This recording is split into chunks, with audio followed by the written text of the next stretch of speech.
بسم اللہ الرحمن الرحیم، جن کا حضرت محمد صلی اللہ علیہ وسلم سے ملاقات کا واقعہ مقام آزما میں ولید نامی کافر رہا کرتا تھا۔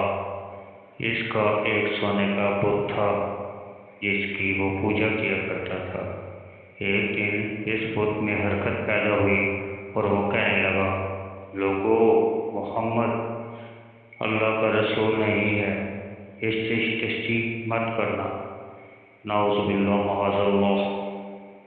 ولید کو بڑا خوش ہوا اور باہر نکل کر اپنے دوستوں سے کہنے لگا، مبارک ہو، آج میرا محبوب بولا ہے، اور صاف الفاظ اس نے کہا، محمد اللہ کا رسول نہیں ہے۔ یہ سن کر لوگ اس کے گھر آنے اور دیکھا کہ واقعی اس کا بہت یہ جملے دہرا رہا ہے۔ وہ لوگ بہت خوش ہوئے اور دوسرے دن ایک عام اعلان کے ذریعے ولید کے گھر ایک بہت بڑا اجتماع ہو گیا تاکہ اس دن لوگ بت کے منہ سے وہی جملے سن سکیں۔ اس بڑے اجتماع میں ان لوگوں نے رسول اللہ صلی اللہ علیہ وسلم کو بھی دعوت دی تاکہ حضور صلی اللہ علیہ وسلم خود تشریف لا کر بت کے منہ سے وہی جملے سنیں۔ چنانچہ حضور صلی اللہ علیہ وسلم بھی تشریف لائے۔ جب نبی کریم صلی اللہ علیہ وسلم تشریف لائے تو بت بول اٹھا، اے لوگو، خوب جان لو کہ محمد صلی اللہ علیہ وسلم اللہ کے سچے رسول ہیں۔